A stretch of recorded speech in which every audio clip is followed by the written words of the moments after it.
From the mountaintops of Uncharted 4 to the dilapidated underground of The Division, 2016 has been absolutely outstanding. Many indie developer budgets are now sizable enough to make you forget all about the label altogether, and that's alongside more reputable studios putting out games that don't require the financing of a small island to complete. All of these factors can contribute to games that feel as though nowhere near enough people are playing them as they deserve, hence the label of underrated being applied to everything from the overlooked to the straight up wrongly scored by the mainstream press. I'm Scott from WhatCulture.com, and these are the 14 most criminally underrated video games of 2016 so far. Number 14, Hitman. Every month it's the same story for Hitman. I'll just wait for the full release, is the top comment that comes on social media, only to be followed by swaths of fans doing their damnedest to convince the masses the game is fantastic right now. Alas, I'm one of the latter. Hitman's episodic schedule is the perfect way to experience the game, and why? Because the levels are absolutely huge. The thing that none of us predicted when IO Interactive first announced this plan was that each month would come with its own set of unique kills. By releasing a large map and then plugging in elusive targets for players to hunt down and eliminate after main missions are done, it gives the game a unique, dynamic feeling of challenge and community never seen before. Overall, it adds an entirely new and refreshing dynamic to how we approach a Hitman experience. Number 13, Superhot. Genuine innovation hasn't been seen in the first-person shooter genre since Call of Duty reinvented perk-based multiplayer options, but with Superhot comes the idea that time only moves when you do, a concept that makes it shine brighter than any other FPS I've played in years. During gameplay, time is slowed to a crawl. However, nudging the stick slightly forward will lurch it back into motion, with a full push speeding things up to real time. Once you get the hang of this momentum, you'll be dodging and weaving around bullets, and punching foes' heads clean off in one giant blur of pure wish fulfillment. At the close of each level, Superhot plays back your progress in real time, so you always get an idea of what the hapless foe on the other side of your rifle was facing as you tore them in half. The fact that this game was initially put together as a glorified tech demo for a short convention is what will really blow you away. At number 12, Fury. Fury is hands down the most infuriating and downright challenging game on PS4 by quite some amount. What developers the game bakers have designed here hits the ground running and simply asks that you keep up. Your moveset is comprised of a split-second parry, a quick dodge, some attack combos, and a charge modifier for the latter. By combining all of the above, you have an immediately tactile roster of abilities, which is one you'll need to genuinely master if you want to stand a chance. Projectiles often pepper the screen in your standard top-down view, but the camera jumps to a more up-close fighting game style setup once you get your various opponents down to half health. Fury has proven to be one of the most surprisingly awesome games of the year so far, and one that if you like your games tough as nails and ultimately rewarding, must be part of your collection. Number 11, Oxenfree. A game about the sorts of furtive interactions we all have with one another as teenagers, Oxenfree takes the teen horror ideal and spruces it up with some fantastic supernatural abilities. Gameplay serves to indulge itself in brilliantly written exchanges between your various heroes visiting a spooky island, as you'll spend far more time wandering from place to place than getting through any puzzles or gameplay sections, but that's precisely why it works so well. As the forces at play involve unique time travel mechanics, any conversation that's already concluded will be reimagined with different mindsets and moods, meaning you can unpack every facet of someone's personality based on an entire gamut of responses.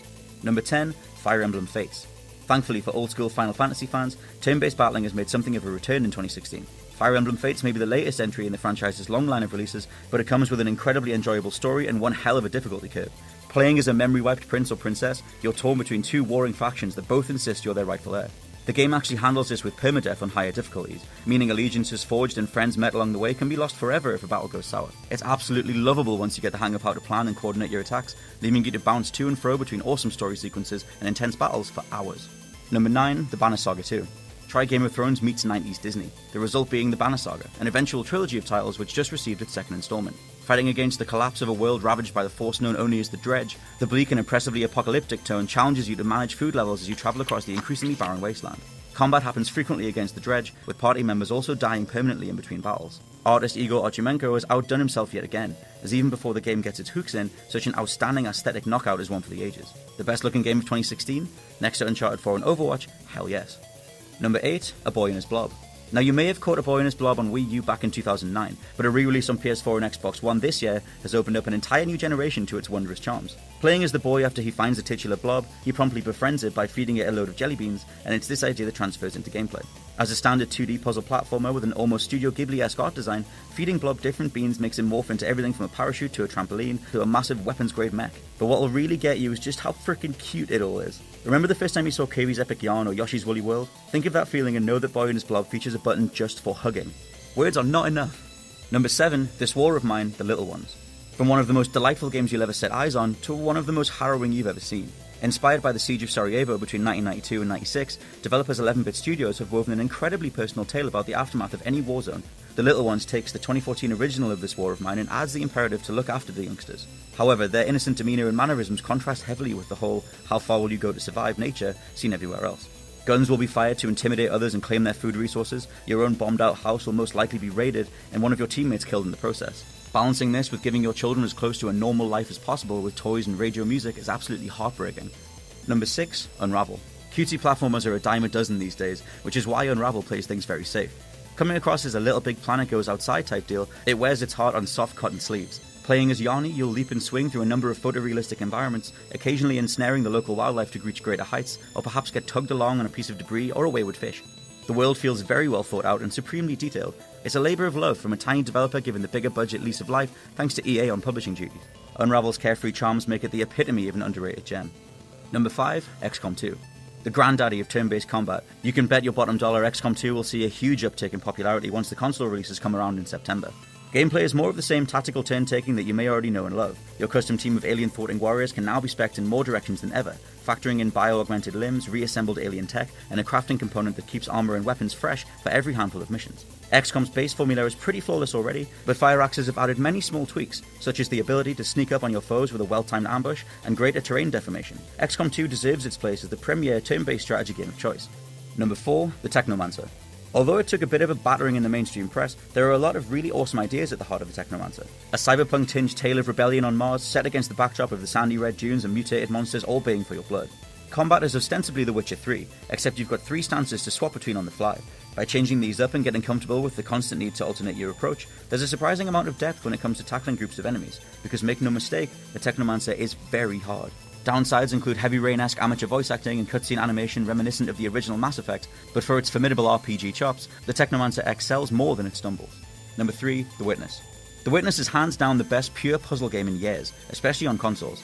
Braid's Jonathan Blow once again proves he and Studio Thekla are operating on another level entirely, crafting the simple premise of piloting a line across a grid, only for several brain-breaking modifiers to factor in. Figuring out precisely what the different symbols you come across actually mean is part of the fun, but it also forms the basis of why the game is so outstanding. By the time you're done, you'll have learned an entire language of puzzle pieces and symbols. It's conceptual and existential as hell if you start seeking out the audio diaries that litter the island you're walking around on, but as a base puzzle game, The Witness still beats everything else on the market. Number 2, Firewatch. Critically, Firewatch is an absolute darling, but ask your average gamer and chances are it'll be derisively labelled as nothing more than a walking simulator. And that's a crying shame, because what Camposanto have crafted here is a tale of isolation, and above all, how we deal with life's inevitable hardships. By placing you in the shoes of Henry, a character who's taken off to the Wyoming wilderness after a harrowing life event, it's then how you control him and converse with the overly friendly Delilah that frames a variety of interactions and ultimately the ending of the game. And although retreating to nature can result in some beautiful sunsets and metaphorical mental exhales, those problems so easily fled from will always come back around regardless. At number 1, Monster Hunter Generations. For years now, Monster Hunter has been regarded as one of those franchises that just can't quite catch on in the West. However, unlike the Yakuza series and Dragon Quest, Generations is the most accessible the series has ever been.